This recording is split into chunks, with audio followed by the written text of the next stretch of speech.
सतनाम श्री वाहेगुरु साहिब जीओ।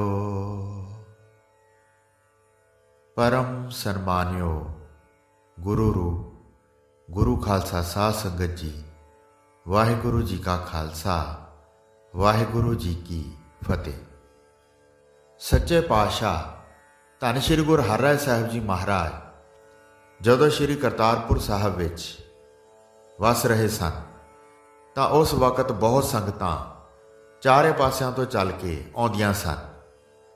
ਤਿਉਹਾਰ ਵਾਲੇ ਦਿਨ ਮੇਲਾ ਲੱਗਦਾ ਸੀ। ਪਿੰਡਾਂ ਨਗਰਾਂ ਤੋਂ ਸਿੱਖ ਇਕੱਠੇ ਹੁੰਦੇ ਸਨ।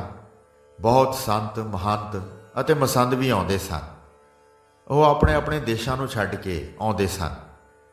ਕਈ ਕਿਸਮ ਦੇ ਸੰਨਿਆਸੀ ਤੇ ਵੈਰਾਗੀ ਵੀ ਆਉਂਦੇ ਸਨ। ਸਿੱਖ ਸੰਗਤਾਂ ਦੀ ਕੀ ਗਿਣਤੀ ਕਰੀਏ। ਭਾਂਤ ਭਾਂਤ ਦੇ ਉਪਹਾਰ ਲੈ ਕੇ ਉਹ ਸਤਿਗੁਰੂ ਜੀ ਦੇ ਦਰਬਾਰ ਵਿੱਚ ਪਹੁੰਚਦੇ ਸਨ। ਗੁਰੂ ਜੀ ਦੇ ਦਰਸ਼ਨ ਕਰਕੇ ਮੂੰਹ ਮੰਗੀਆਂ ਮੁਰਾਦਾਂ ਪਾਉਂਦੇ ਸਨ। ਗੁਰੂ ਜੀ ਸਤਿਨਾਮ ਦਾ ਉਪਦੇਸ਼ ਕਰਦੇ ਸਨ ਤੇ ਗੁਰੂ ਜੀ ਪਾਸੋਂ ਉਪਦੇਸ਼ ਸੁਣ ਕੇ ਸਿੱਖ ਆਪਣੇ ਮਨ ਵਿੱਚ ਧਾਰਨ ਕਰਦੇ ਸਨ। ਕਈ ਬ੍ਰਹਮ ਗਿਆਨ ਪਾਉਂਦੇ ਸਨ ਤੇ ਆਤਮ ਆਨੰਦ ਵਿੱਚ ਸਮਾ ਜਾਂਦੇ ਸਨ।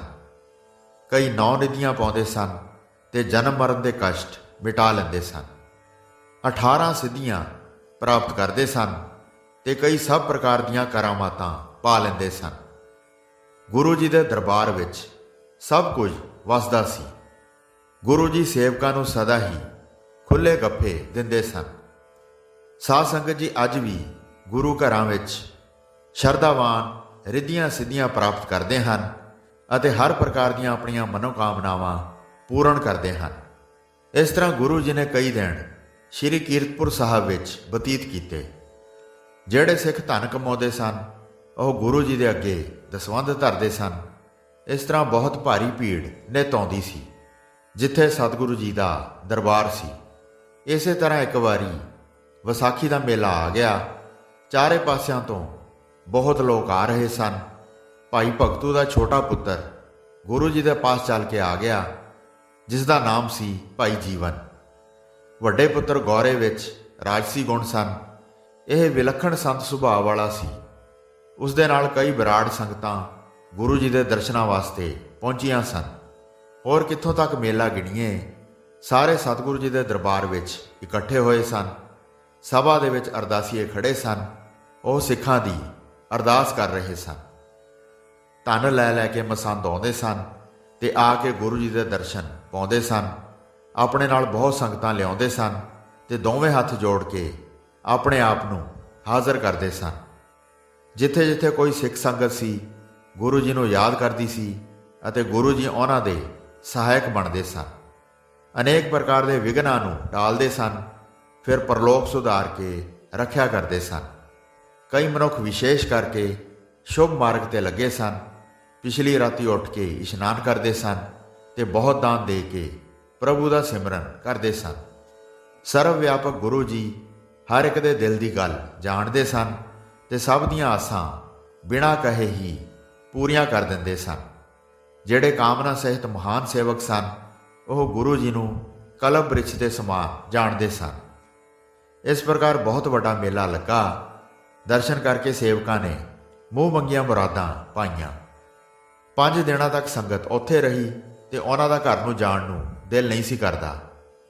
ਸ਼ਬਦ ਦੇ ਅਰਥ ਦੀ ਸੋਹਣੀ ਚਰਚਾ ਕਰਕੇ ਸਿੱਖ ਸੰਗਤ ਆਪਸ ਵਿੱਚ ਮਿਲਦੀ ਸੀ, ਅਭਿਆਸ ਕਰਕੇ ਅਤੇ ਜਾਣ ਕੇ ਅਤ ਆਨੰਦ ਨੂੰ ਪਾਉਂਦੀ ਸੀ ਅਤੇ ਧੰਨ ਧੰਨ ਕਹਿ ਕੇ ਗੁਰੂ ਜੀ ਦੀ ਉਸਤਤ ਸੁਣਾਉਂਦੀ ਸੀ। ਇਸ ਤਰ੍ਹਾਂ ਸ਼੍ਰੀ ਕਰਤਾਰਪੁਰ ਵਿੱਚ ਗੁਰੂ ਜੀ ਨੇ ਜਦ ਕਈ ਦਿਨ ਬਤੀਤ ਕੀਤੇ ਤਾਂ ਉੱਥੇ ਇੱਕ ਬ੍ਰਾਹਮਣ ਰਹਿੰਦਾ ਸੀ ਜਿਸ ਦਾ 12 ਸਾਲ ਦਾ ਪੁੱਤਰ ਸੀ। ਇੱਕ ਦਿਨ ਅਚਾਨਕ ਉਹ ਮਰ ਗਿਆ। ਬ੍ਰਾਹਮਣ ਨੇ ਉਸ ਬਾਲਕ ਨੂੰ ਗੁਰੂ ਜੀ ਦਾ ਦਸੌਂਧੀਆ ਕਰਕੇ ਅਰਪਣ ਕੀਤਾ ਹੋਇਆ ਸੀ, ਪਰ ਫਿਰ ਵੀ ਉਹ ਜਿਉਂਦਾ ਨਾ ਰਿਹਾ ਤੇ ਮਰ ਗਿਆ। ਇੱਕ ਹੀ ਪੁੱਤਰ ਸੀ ਜਿਹੜਾ ਪ੍ਰਾਣਾਂ ਨਾਲੋਂ ਵੀ ਵੱਧ ਪਿਆਰਾ ਸੀ। ਬ੍ਰਾਹਮਣ ਨੇ ਅਨੇਕਾਂ ਉਪਾਅ ਕਰਕੇ ਉਸ ਨੂੰ ਪਾਲਿਆ ਸੀ। ਸਾਧ ਸੰਗਤ ਜੀ, ਦਸੌਂਧ ਦੀ ਰੀਤ ਇਸ ਤਰ੍ਹਾਂ ਦੀ ਹੈ। ਮਾਤਾ ਪਿਤਾ ਸੰਤਾਨ ਵਾਸਤੇ ਅਰਦਾਸ ਕਰਦੇ ਹੋਏ ਪ੍ਰਣ ਕਰਦੇ ਸਨ ਕਿ ਜੇ ਬਾਲਕ ਪੈਦਾ ਹੋਵੇ ਤਦ ਅਸੀਂ ਉਸ ਦਾ ਦਸੌਂਧ ਗੁਰੂ ਅਰਥ ਦੇਵਾਂਗੇ। ਜਦ ਲੜਕਾ ਤੁਰਨ ਫਿਰਨ ਜੋਗਾ ਹੋ ਜਾਂਦਾ ਤਦ ਉਸ ਨੂੰ ਗੁਰਦੁਆਰੇ ਲੈ ਕੇ ਜਾਂਦੇ ਸਨ। 5 ਸਿੱਖ ਜੋ ਉਸ ਦਾ ਮੁੱਲ ਪਾਉਂਦੇ ਉਸ ਦਾ 10ਵਾਂ ਹਿੱਸਾ ਗੁਰੂ ਜੀ ਨੂੰ ਜਾਂ ਗੁਰਦੁਆਰੇ ਦਿੱਤਾ ਜਾਂਦਾ। ਮਰਹਟਿਆਂ ਦੇ ਰਾਜ ਵਿੱਚ ਦਸੌਂਦਿਆਂ ਉਹ ਅਖਵਾਉਂਦਾ ਸੀ ਜਿਸ ਨੂੰ ਮਾਲਗੁਜ਼ਾਰੀ ਦਾ 10ਵਾਂ ਹਿੱਸਾ ਮਾਫ ਕੀਤਾ ਜਾਂਦਾ ਸੀ, ਪਰ ਮੁਆਫੀ ਦੇ ਪਰਗਨੇ ਦੀ ਹਿਫਾਜ਼ਤ ਦਸੌਂਦਿਆਂ ਦੇ ਜ਼ਿੰਮੇ ਹੋਇਆ ਕਰਦੀ ਸੀ। ਸੋ ਇਸ ਪ੍ਰਕਾਰ ਉਹ ਬ੍ਰਾਹਮਣ ਦਿਨ ਰਾਤ ਪੁੱਤਰ ਦਾ ਮੁਖ ਵੇਖ ਕੇ ਸੁਖ ਪਾਉਂਦਾ ਸੀ। ਇੰਨਾ ਪਿਆਰਾ ਸੀ ਜਿਵੇਂ ਆਪਣੇ ਪ੍ਰਾਣ ਹੀ ਬਾਹਰ ਕਿਸੇ ਹੋਰ ਸਰੂਪ ਵਿੱਚ ਹੋਣ। ਜਦ ਉਸ ਦਾ ਪੁੱਤਰ ਮਰ ਗਿਆ ਤਾਂ ਉਸਨੇ ਬਹੁਤ ਦੁੱਖ ਪਾਇਆ। ਜਿੰਨਾ ਪਿਆਰਾ ਸੀ ਓਨਾ ਜ਼ਿਆਦਾ ਦੁੱਖ ਪਾਇਆ। ਬਾਲਕ ਦੀ ਮਾਂ ਵੀ ਬਹੁਤ ਵਿਰਲਾਪ ਕਰਦੀ ਸੀ। ਕਹਿੰਦੀ ਸੀ, ਹੇ ਪੁੱਤਰ, ਮਰ ਕੇ ਬਹੁਤ ਵੱਡਾ ਕਸ਼ਟ ਦੇ ਗਿਆ ਹੈ। ਹਾਲੇ ਤਾਂ ਜੱਗ ਵਿੱਚ ਤੂੰ ਕੁਝ ਵੀ ਵੇਖਿਆ ਨਹੀਂ ਸੀ। ਬ੍ਰਾਹਮਣ ਉੱਚੀ ਉੱਚੀ ਰੋ ਕੇ ਪੁਕਾਰਦਾ ਸੀ, ਹੇ ਪੁੱਤਰ, ਗੁਰੂ ਜੀ ਦਾ ਕਰਕੇ ਮੈਂ ਪਾਲਿਆ ਸੀ। ਉਹਨਾਂ ਨੇ ਮੇਰੀ ਸਹਾਇਤਾ ਨਹੀਂ ਕੀਤੀ ਤੇ ਜਮਾਂ ਨੇ ਆ ਕੇ ਮਾਰ ਲਿਆ। ਇਤਿਆਦਿਕ ਪਤੀ ਪਤਨੀ ਬਹੁਤ ਦੁਖੀ ਹੋ ਕੇ ਵਿਰਲਾਪ ਕਰ ਰਹੇ ਸਨ। ਗੋਦੀ ਵਿੱਚ ਚੁੱਕ ਕੇ ਬਹੁਤ ਰੋ ਰਹੇ ਸਨ। ਲੋਕਾਂ ਨੇ ਉਹਨਾਂ ਨੂੰ ਮਿਲ ਕੇ ਕਿਹਾ, ਹੁਣ ਕੀ ਹੋਇਆ ਹੈ? ਵੱਡਾ ਦੁੱਖ ਧਾਰਨ ਕੀਤਾ ਹੈ। ਪੁੱਤਰ ਨੂੰ ਬਾਹਰ ਲਿਜਾ ਕੇ ਇਸ ਦੀ ਗਤੀ ਕਰੋ। ਵਿਧਾਤੇ ਨੇ ਇਸ ਦੀ ਉਮਰ ਇਹੀ ਲਿਖੀ ਹੈ, ਕਿਉਂ ਇੰਨਾ ਰੋ ਕੇ ਦੁੱਖ ਪਾਉਂਦੇ ਹੋ? ਇਹ ਸੁਣ ਕੇ ਦੰਪਤੀ ਨੇ ਲੋਕਾਂ ਨੂੰ ਕਿਹਾ, ਸਾਡੇ ਸ੍ਰੀ ਗੁਰੂ ਜੀ ਰਾਖੇ ਹਨ, ਉਹਨਾਂ ਦਾ ਸਾਨੂੰ ਸਦਾ ਹੀ ਭਰੋਸਾ ਹੈ। ਸਾਡੇ ਪੁੱਤਰ ਦੀ ਅਚਾਨਕ ਮੌਤ ਹੋ ਗਈ ਹੈ, ਹੁਣ ਵੀ ਬਾਹਰ ਲੈ ਕੇ ਨਹੀਂ ਜਾਵਾਂਗੇ। ਸਤਿਗੁਰੂ ਜੀ ਦੇ ਦਰਵਾਜ਼ੇ ਅੱਗੇ ਰੱਖ ਦਿਆਂਗੇ ਤੇ ਕਹਾਂਗੇ, ਜਾਂ ਸਾਡਾ ਪੁੱਤਰ ਜਿਉਂਦਾ ਕਰ ਦਿਓ, ਨਹੀਂ ਤਾਂ ਅਸੀਂ ਦੋਵੇਂ ਮਰ ਜਾਵਾਂਗੇ। ਪੁੱਤਰ ਦੇ ਸੋਗ ਵਿੱਚ ਸਾਥੋਂ ਜੀਆ ਨਹੀਂ ਜਾਵੇਗਾ ਤੇ ਗੁਰੂ ਜੀ ਬਗੈਰ ਹੋਰ ਕੋਈ ਵੀ ਇਲਾਜ ਨਹੀਂ ਹੈ। ਇਸ ਤਰ੍ਹਾਂ ਕਹਿ ਕੇ ਪੁੱਤਰ ਨੂੰ ਉਠਾ ਲਿਆ ਤੇ ਬਹੁਤ ਉੱਚੀ ਉੱਚੀ ਰੋਂਦੇ ਚੱਲ ਕੇ ਆ ਗਏ। ਸ਼੍ਰੀ ਸਤਿਗੁਰੂ ਹਰਿ ਰਾਏ ਜੀ ਦੇ ਘਰ ਦਾ ਜਿੱਥੇ ਦਰਵਾਜ਼ਾ ਸੀ, ਮਰੇ ਹੋਏ ਪੁੱਤਰ ਨੂੰ ਉੱਥੇ ਲੰਮਾ ਪਾ ਕੇ ਦੋਵੇਂ ਪਤੀ ਪਤਨੀ ਬਹੁਤ ਉੱਚੀ ਉੱਚੀ ਰੋਣ ਲੱਗ ਪਏ। ਬ੍ਰਾਹਮਣ ਤੇ ਉਸ ਦੀ ਪਤਨੀ ਨੂੰ ਬਹੁਤ ਉੱਚੀ ਉੱਚੀ ਰੋਂਦਿਆਂ ਵੇਖ ਕੇ ਬਹੁਤ ਮਨੁੱਖ ਇਕੱਠੇ ਹੋ ਗਏ। ਦੁਖੀ ਵੇਖ ਕੇ ਰੋਕਦੇ ਸਨ, ਉੱਚੀ ਉੱਚੀ ਰੋ ਕੇ ਰੋਲਾ ਨਾ ਪਾਓ। ਕਈ ਮਨੁੱਖ ਸਤਿਗੁਰੂ ਜੀ ਦੇ ਪਾਸ ਆਏ ਤੇ ਆ ਕੇ ਗੁਰੂ ਜੀ ਨੂੰ ਉਸ ਬ੍ਰਾਹਮਣ ਦੇ ਰੌਲੇ ਦਾ ਕਾਰਨ ਦੱਸਿਆ।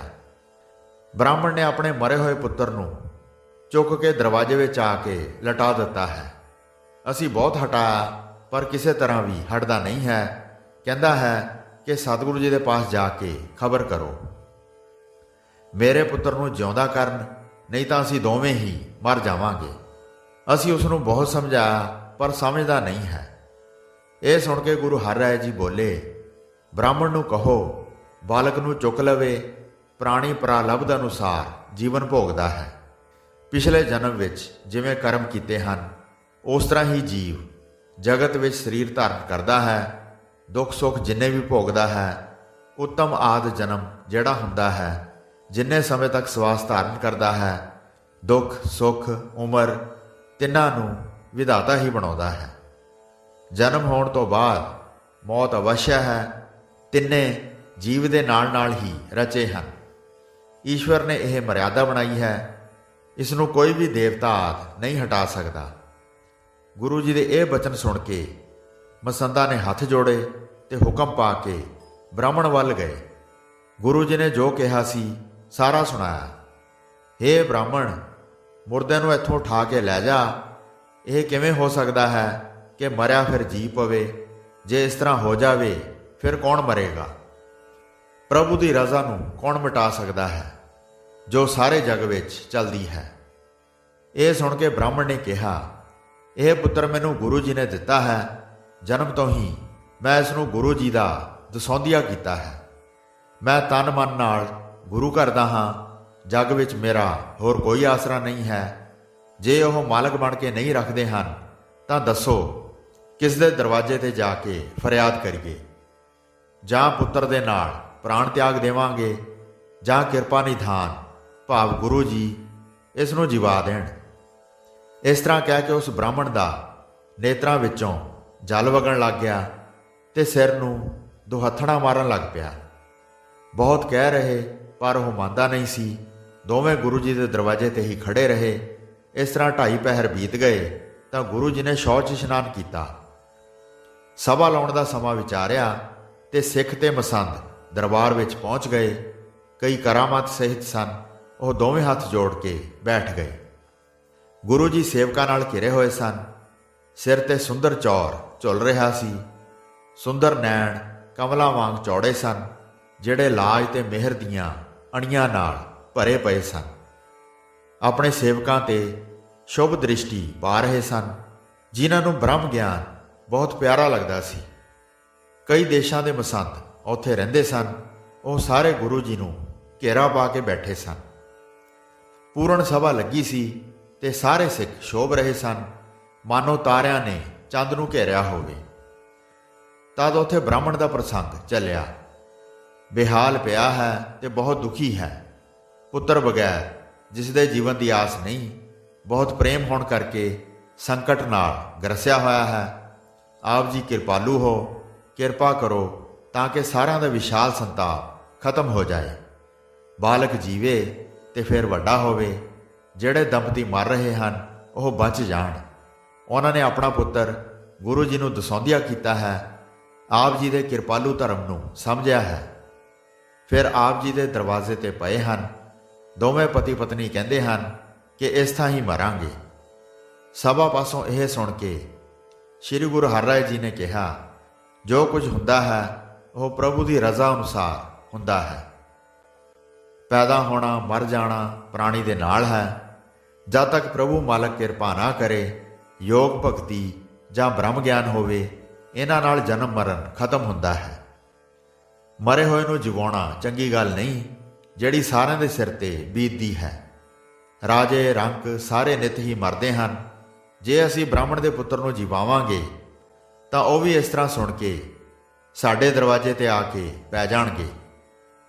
ਗੁਰੂ ਜੀ ਪਾਸੋਂ ਇਸ ਤਰ੍ਹਾਂ ਸੁਣ ਕੇ ਫਿਰ ਉਪਕਾਰੀ ਸਭਾ ਨੇ ਇਸ ਤਰ੍ਹਾਂ ਉਚਾਰਨ ਕੀਤਾ, ਜਿਸ ਤਰ੍ਹਾਂ ਬਾਲ ਫਿਰ ਜੀਵਿਤ ਹੋ ਜਾਵੇ।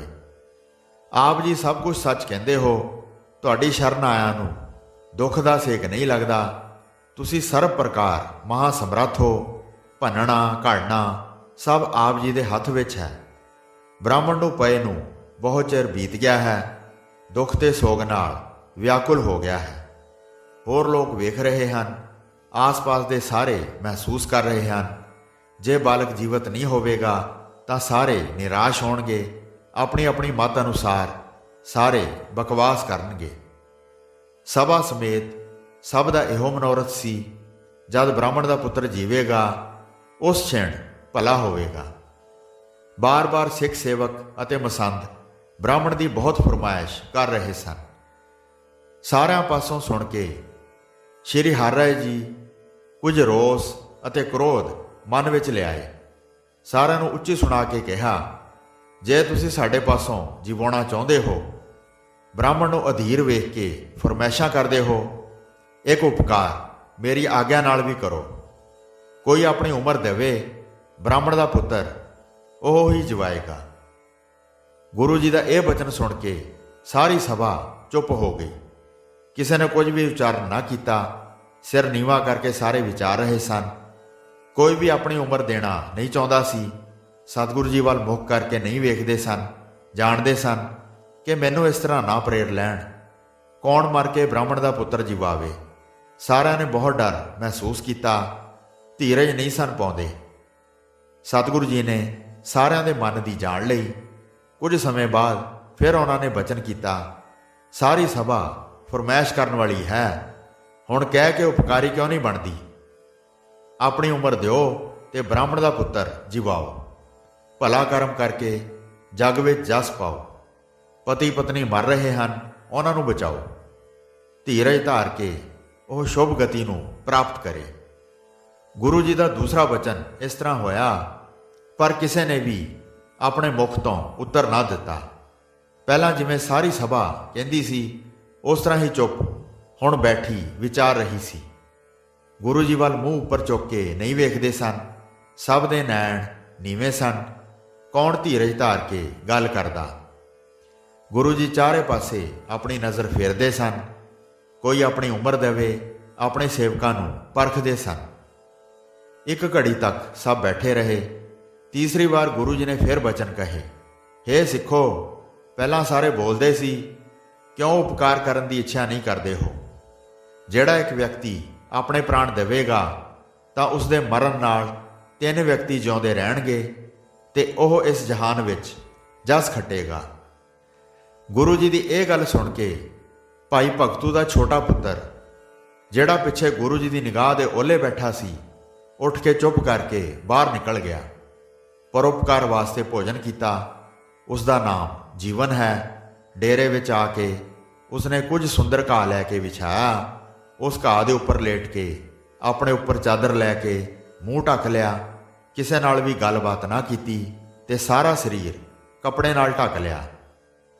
ਉਹ ਆਪਣੇ ਪ੍ਰਾਣ ਛੱਡਣੇ ਚਾਹੁੰਦਾ ਸੀ। ਗੁਰੂ ਜੀ ਦੇ ਬਚਨਾਂ ਨਾਲ ਆਪਣੇ ਚਿੱਤ ਵਿੱਚ ਪਰਲੋਕ ਦਾ ਮਹਾਨ ਆਨੰਦ ਪ੍ਰਾਪਤ ਕਰਨਾ ਚਾਹੁੰਦਾ ਸੀ। ਇਸ ਜਗਤ ਵਿੱਚ ਜਿਉਣਾ ਝੂਠ ਹੈ ਤੇ ਮਰਨਾ ਸੱਚ ਹੈ। ਅੱਗੋਂ ਪਿੱਛੋਂ ਸਭ ਨੇ ਸੰਸਾਰ ਨੂੰ ਛੱਡਣਾ ਹੈ। ਹੁਣ ਮੇਰਾ ਸਰੀਰ ਚੰਗੇ ਕਾਰਜ ਵਾਸਤੇ ਲੱਗੇਗਾ, ਇਸ ਤੋਂ ਹੋਰ ਭਲਾ ਨਹੀਂ ਵੇਖਦਾ ਹਾਂ।